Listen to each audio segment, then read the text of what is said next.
O Brasil chega a 600 mil mortes na pandemia do novo coronavírus, com a menor média diária de óbitos desde 3 de novembro do ano passado, quase 11 meses atrás.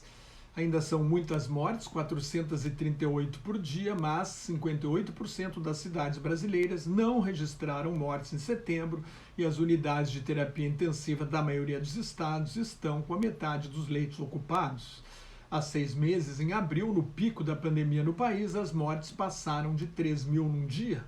Desde junho, os casos graves e as mortes caíram cerca de 70%. O que falta, então, para acabar com a pandemia? A doutora Leana Wen, intensivista, professora da Universidade George Washington e comentarista da televisão norte-americana CNN, tentou responder a esta pergunta na sua coluna no jornal The Washington Post. É preciso entender, explica a médica, que o vírus veio para ficar e que a tentativa de erradicação total não funcionou nem na Nova Zelândia, uma ilha, ou melhor, 2 ilhas com alto nível de vida e apenas 5 milhões de habitantes, e também não funcionou na autoritária e altamente disciplinada Singapura. O novo coronavírus veio para ficar e é improvável que se torne menos letal. Há meses, a taxa de natalidade dos casos encerrados está estacionada em 2%. Sempre existe o risco de mutações do vírus que podem produzir variantes mais letais. A variante Delta, mais contagiosa do que todas as outras, causou uma nova pandemia dentro da pandemia.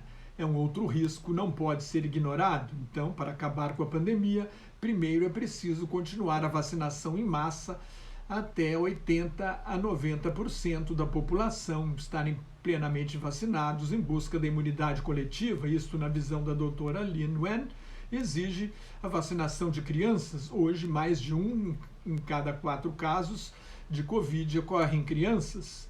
O laboratório Pfizer e a empresa de biotecnologia alemã BioNTech pediram autorização à Agência Federal de Alimentos e Medicamentos para aplicar a vacina em crianças de 5 a 11 anos, que são 28 milhões nos Estados Unidos. A Pfizer estuda pedir autorização, talvez no início de 2022, para vacinar crianças de 6 meses a 4 anos.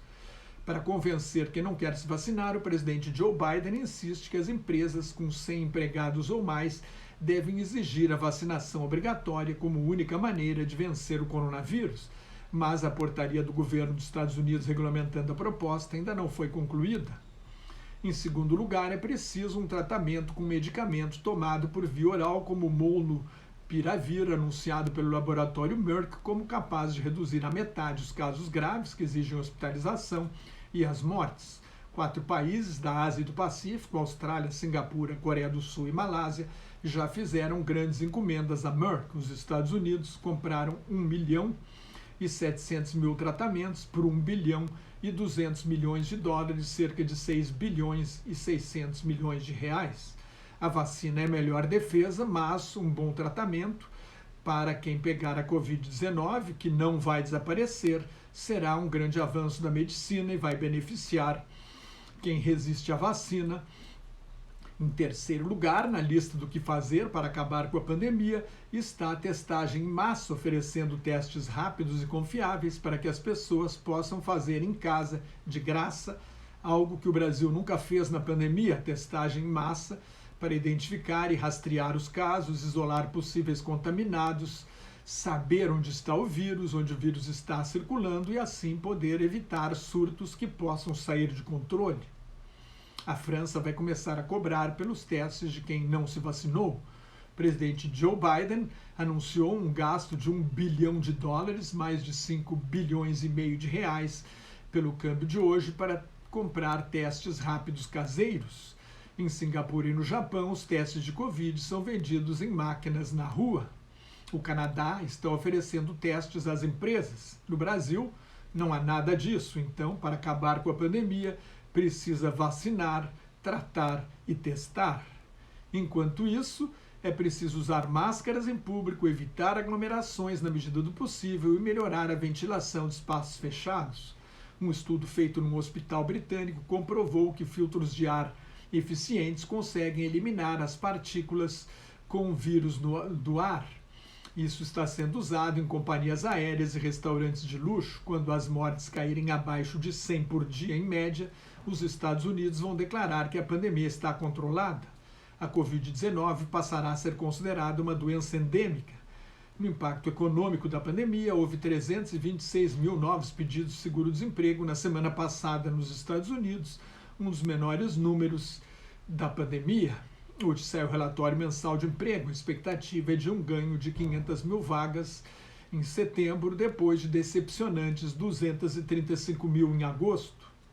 A Itália autorizou a reabertura das boates e danceterias para vacinados, quem teve a doença ou quem apresentar um teste negativo recente. As casas noturnas italianas poderão ter uma lotação máxima de 75% da capacidade.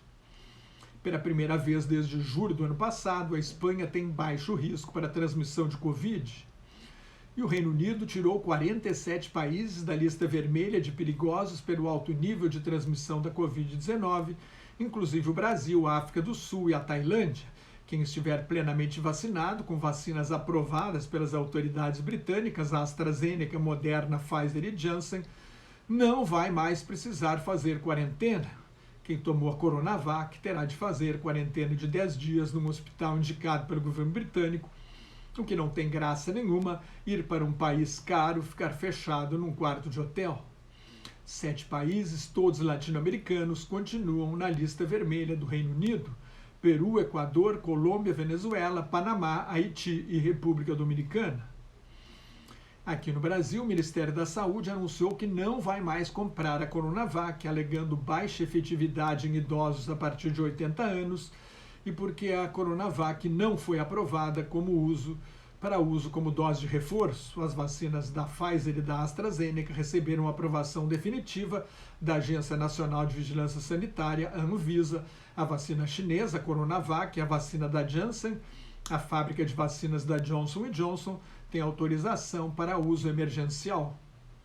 A Comissão Parlamentar de Inquérito do Senado sobre a pandemia ouviu um médico e um paciente que acusaram o Plano de Saúde Prevent Senior de obrigar os médicos a receitar medicamentos sem comprovação de sucesso contra a Covid, de alterar prontuários e atestados de óbito e de deixar pacientes morrerem para abrir vagas na UTI. O advogado Tadeu Frederico de Andrade se emocionou ao contar aos senadores que receberia uma bomba de morfina para não sentir dor e os equipamentos da UTI seriam desligados. Assim, ele morreria em poucos dias se sua filha não tivesse rejeitado o chamado tratamento paliativo e contratado um médico particular para supervisionar o atendimento dele num hospital da Prevent Senior. Mais notas e comentários sobre política internacional no meu blog Globalização em Crise, onde estão os últimos números da pandemia, no meu Twitter e no Facebook, onde colaboro com o grupo Quarentena News. Cuide-se, o pior já passou, mas a variante Delta ainda ameaça. Use máscara em locais públicos, higienize sempre as mãos, evite aglomerações na medida do possível. Higienize sempre as mãos, não perca a oportunidade de tomar vacina e muito obrigado pela sua atenção.